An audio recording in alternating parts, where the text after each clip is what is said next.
don't don't think it has to be PG. I mean, if you have the topic and the professor has approved the topic and you are starting to write it, you need to write it from every angle. You can't just write it from the PG angle. If it's a topic that you could go more in depth with and would be your paper would be much more developed if you looked at it at a more adult. More adult, mature way, that might be better. And I'm not saying go like completely rated R. I'm saying Aww.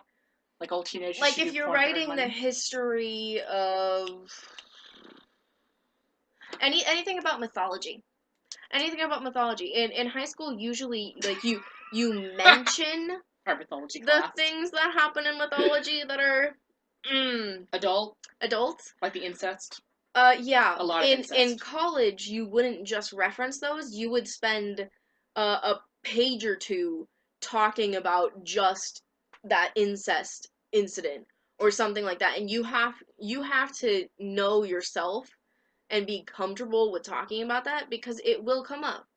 And it's gonna be odd and you're gonna get a worse grade if you're the only person who doesn't talk about it in that light, or if it's only your topic and you don't get to that point. Because then you've only covered this much information in this much because this is all you were comfortable talking about. You have to be comfortable talking about the entire spectrum. But of course, talk with your professor and make sure that you're not going past a rating that they're comfortable with. Every class functions differently. There are some classes where they're really strict and they'll go through Canvas, which is where most of our classes, our assignments are and stuff like that. Everybody has a love-hate relationship with Canvas. You love it and you hate it because sometimes it crashes and it deletes crap and it's. I have two of my classes for screenwriting that are run on Facebook.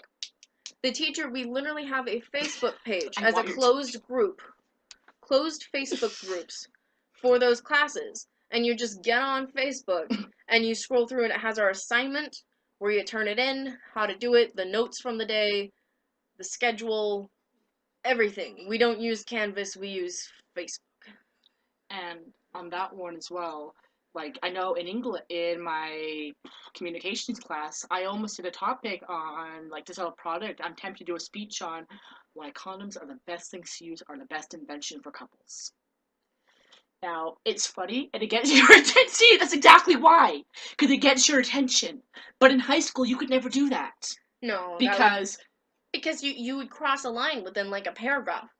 Because parents would be offended. You'd only get through, like, a paragraph before you'd have to say something that would be borderline. Like, there was an incident in my mythology class. We're not going to get into that, but still. And you have to be comfortable with profanity and everything. My screenwriting classes, okay, people swear. Students swear. Your professors are going to swear. All the time. Everybody around you is going to be swearing. Okay? The first day of and referencing things. The first day of communications, my communication said, you know the 7 words you can't say on TV? Well, here they are. And listed them out and why they're not allowed to be said on TV. One of my professors says the F word at least 4 times every class I have with him. And I mean, it's not even like a big deal. It's not even to emphasize anything. It's literally casual conversation. Just throws in the F word.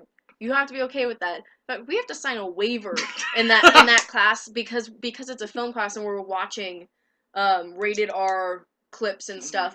But you know, he jokes that you really sign the waiver so he can swear. But pretty much. But yeah, you have to be comfortable with all that, and you have to be comfortable with reading that in people's papers, because even though that's not something common to have in a paper, there's going to be some topic that's going to come up where you're going to have to say something, some profanity, or reference something, and it's going to come up. Don't be afraid to be the person that puts that in their paper, as long as you're not stepping outside of what that class's comfort zone is. Would you also say to recommend the first week of every semester seems to be that testing zone for instructors? Like, you're literally going, poke. They're testing you out, you're testing them out. It's fine. Hence why the drop date's at that Friday, which is why they may seem nice that first week. And that's not even really like I said, that's finding who works best with you. That's not finding who's a good professor and who's not.